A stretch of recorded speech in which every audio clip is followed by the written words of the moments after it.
అరుణానంద దగ్గర ఇక మనం పుంటికూర పచ్చడి చేసుకోవడానికి మంచిగా పుంటికూరను మంచి గడిగి తడి అంతా పోయేటట్టు పక్కకు పెట్టిన. ఇప్పుడు కొంచెం తడి అంతా వెళ్ళిపోయింది, దాదాపుగా ఇట్లా అయింది.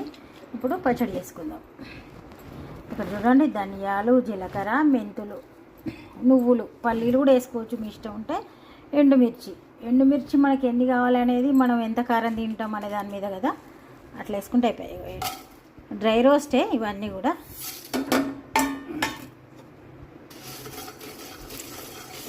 ప్యాన్ ఆల్రెడీ హీట్ అయి ఉన్నది. ఆకొక్కటి నూనెలో వేయించుకొని మళ్ళీ అన్నీ కలిపి మిక్సీ జార్లో వేసుకుంటే సరిపోతుంది. అయితే ఇందులో ఎండుమిర్చి ఉన్నాయి కదా, ఎండుమిర్చి తర్వాత మనం వెల్లుల్లిపాయలు కూడా కొంచెం ఘాటు వస్తుంది. అవి ఇవి కలిసి మన చట్నీకి సరిపోయేంత కారం ఉంటే సరిపోతుంది. మీకు ఎక్కువ కారం తినాలనుకుంటే ఇంకెక్కువ వేసుకోవచ్చు ఎండుమిర్చి. మళ్ళీ మనం వేసే మిర్చి కారం ఉంటాయా, అంటే బాగా కారం ఉన్నాయా లేవా అనే దాని మీద కూడా ఆధారపడి ఉంటుంది కదా, అట్లా. పచ్చిమిర్చితో కూడా వేసుకోవచ్చు. ధనియాలు మంచి స్మెల్ వస్తున్నాయి, కొంచెం ఫ్రై అయ్యేదాకా వేయించుదాం. వేయించి పక్కకు పెట్టుకోవాలి అంతే. ఇవి వేగినాయి అనుకున్న టైంలో నువ్వులు వేయించాలి. నువ్వులు వేస్తే సరిపోతాయి, నువ్వులు తొందరగా ఫ్రై అవుతాయి కదా, అందుకని చెప్తున్నా.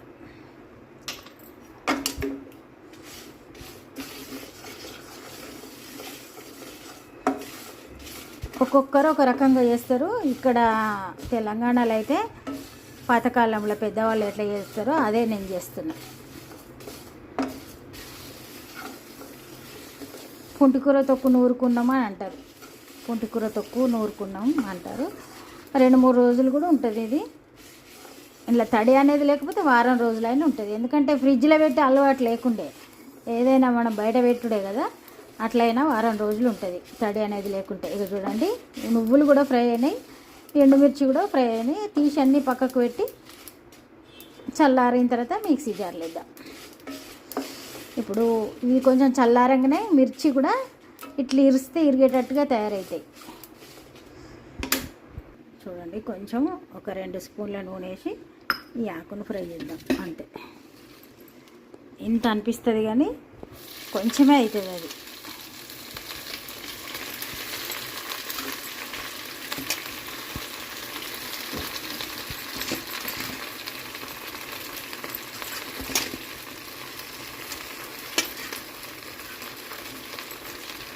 పప్పు చేసినా కదా, పప్పు మస్తు మంచి టేస్ట్. ఎట్లా పప్పుకు మనం నిమ్మకాయ చట్నీ ఉంటుంది కదా, నిమ్మకాయ చట్నీ కాంబినేషన్గా తిన్నా కూడా సూపర్ ఉంటుంది అంతే.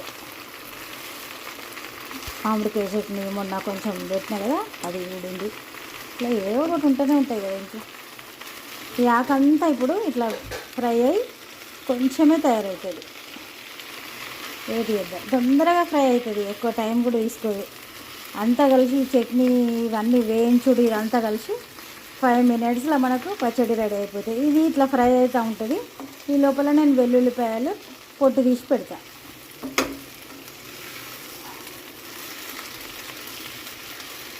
అవుతూ ఉంటుంది ఇది ఇట్లా. ఒక్కటి వేసుకుందాం ఈ ఎల్లిగడ్డ. ఇక చూడండి ఎంత కొంచెం తయారైంది, అంత ఆకు కూడా 4 కట్టలు, ఇది ఇంత కొంచెం అయింది. ఇంకేం లేదు, దీన్ని మంచిగా ఉడికింది. చల్లారిన తర్వాత ఫస్ట్ అయితే ఇవి మిక్సీ జార్లో వేసి దింపాలి. దింపిన తర్వాత ఆకేసి మళ్ళీ వెల్లుల్లిపాయలు వేసి మళ్ళీ దింపాలి. కొంచెం ఉప్పు కూడా వేయాలి. ఇది వేసేటప్పుడే ఉప్పు వేసినా ఏం కాదు, ఉప్పు వేసి వేసి దింపాలి. దింపిన తర్వాత మళ్ళీ ఆకును వెల్లుల్లిపాయలు వేసి దింపాలి అంతే. తర్వాత మనం పోపు వేసుకోవాలనుకుంటే మళ్ళీ వేసుకోవచ్చు, కానీ అవసరం ఉండదు. కానీ పోపు కావాలనుకుంటే కూడా వేసుకోవచ్చు, మీ ఇష్టం. రెడీ అయిపోయింది. ఒక మంచి పుల్లటి కమ్మటి వాసన వస్తుంది. స్టవ్ బంద్ చేద్దాం అండి. ఇది చల్లారింది. ఇక ఇప్పుడు మిక్సీ జార్లో వేసుకుందాం. ఇట్లా ఇది చాలా ఆరోగ్యకరమైనది, కలర్ఫుల్గా ఉంటుంది. కానీ ఇక అట్లా అప్పుడప్పుడు ఆరోగ్యకరమైనవి మనకు అందుబాటులో ఉన్నాయి కాబట్టి తింటున్నాం. అంటే పొద్దున్నే కూరగాయలు అమ్మే వాళ్ళు వస్తారు కదా, తీసుకో అంటారు. సరే వాళ్ళు వచ్చి అడుగుతుండ్రు, మనకు కూడా ఎంతో ఆరోగ్యకరమైనది కదా అని తీసుకున్నా. నిన్నగాక మొన్ననే నేను తోటకూర వండినా, అందుకని పుంటికూర పచ్చడి చేద్దామని చేస్తున్నా. ఇప్పుడు ఇవి ఫస్ట్ ఉప్పు, ఇవి మిక్సీ జార్లో వేద్దాం. పొడి అయిపోయింది చూడండి. మనం రోట్లో వేసి దంచాలంటే టైం పడుతుంది. ఇప్పుడు ఇవన్నీ ఉప్పుతో సహా పొడి అయిపోయింది కదా. ఇందులో అయితే నేను ఉల్లిగడ్డ వేస్తున్నా. ఉల్లిగడ్డ వేసినామంటే కంపల్సరీ ఫ్రిడ్జ్లో పెట్టాలి. ఎండాకాలం కదా, ఉల్లిగడ్డ ఉంటే పాసిపోతుంది అంటారు. ఇంకా నాకైతే పెద్దగా మనం ఏం చూడలే కానీ అట్లా అంటారు. అయితే వెల్లుల్లిపాయలు అయితే వేసుకోవచ్చు. ఇప్పుడు మనం ఏదైనా ఫ్రిడ్జ్లో పెడుతున్నాం కాబట్టి ఉల్లిగడ్డ కూడా వేసుకోవచ్చు. ఉల్లిగడ్డ ఎందుకంటే ఇవి ఒక్కసారి దింపినప్పుడు చిన్న చిన్న ముక్కలు అవుతాయి కదా, ఇంకా రేపు టేస్ట్ మంచిగా అనిపిస్తుంది. అందుకని ఉల్లిగడ్డ కూడా ఉంటే మంచిదే, ఘాటు కూడా వస్తుంది దాంతో. అందుకని నేను ఎక్కువ మిర్చి వేయలే. వెల్లుల్లిపాయలు, ఉల్లిగడ్డ ఇవన్నీ ఉంటే ఇంకెక్కువ కారంగా ఉంటుంది. అందుకని మరి అన్నీ కలిసి మళ్ళీ మనం తినేటట్టు ఉండాలి.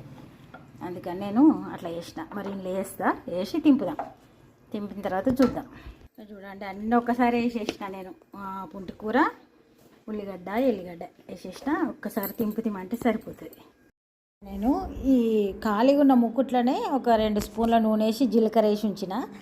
జీలకర్ర ఫ్రై అయిన తర్వాత ఆ మిక్సీ జార్ల పచ్చడిని తీసుకొచ్చి ముక్కుట్లో వేసి ఒకసారి కలిపిన. పోపు వేసిన అన్నట్టు, అంతే.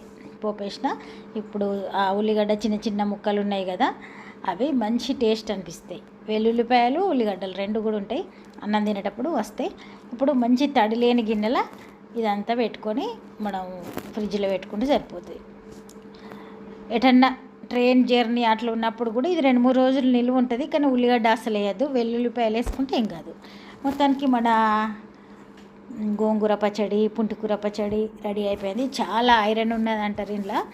ఫైబర్ కూడా బాగా ఇట్లా జిగురు ఉంటుంది కదా మొత్తం. కానీ టేస్ట్ మాత్రం సూపర్ ఉంటుంది.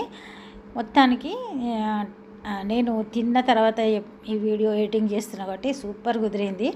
ఇక దీనిలో ఎట్లా ఉండాలనో అట్లా ఉంది, అంతే. మొత్తానికి ఇట్లా పచ్చడి తక్కువ ఖర్చులో మనకు దొరికే పదార్థాలతోటి ఇది ఎంతో ఆరోగ్యకరమైన మరి టేస్ట్ కూడా ఉంటుంది. ఇక అన్ని విధాల మంచి పచ్చడి ఒకటి రెడీ అయిపోయింది. ఇప్పుడు ఇది మనం ఈ ఎండాకాలం కాబట్టి ఏ అన్నంతో అయినా తినచ్చు. వేరే సీజన్లో అయితే వేడి అన్నంతో తినాలంటాం, కానీ ఇప్పుడు ఎట్లయినా తినచ్చు. సూపర్ టేస్ట్ ఉంది. మొత్తానికి ఈరోజైతే ఈ పచ్చడి చేసిన నేను. అప్పుడప్పుడు ఇట్లా రోటి పచ్చళ్ళు కూడా వేసుకోవాలి. మనం మిక్సీ జార్లో వేసినా కానీ పచ్చడే కదా. ఇట్లా సూపర్ ఉంది. నెయ్యి కూడా కలుపుకొని తింటారు. నేనైతే ఇప్పుడు నూనె పోపుకు కూడా వేసిన కాబట్టి నెయ్యి అవసరం లేదు. ఇక అంతే. మరి పక్షుల సందడి అవి చూడండి. ఇంకొకటి రానే వచ్చింది, అమ్మవారు రానే వచ్చిండ్రు.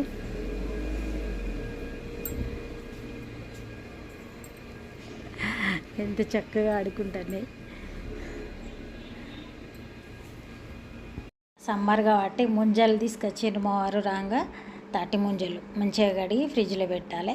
కొంచెం చల్లగానే తినాలి. ఎందుకంటే వేరే ఊరు నుండి తెచ్చిండ్రు కాబట్టి ఆల్రెడీ కవర్లో పెట్టేసరికి వేడిగా ఉన్నాయి. ఇక దీంట్లో ఒక స్పూన్ వాటర్ కూడా ఉంటాయి. సేమ్ కొబ్బరి నీళ్ళలాగా భలే అనిపిస్తుంది. మొత్తానికి సమ్మర్లో ఇవి అప్పుడప్పుడు తినాలి, చల్లదనం అంటారు. ఇక మరి ఈరోజే తింటే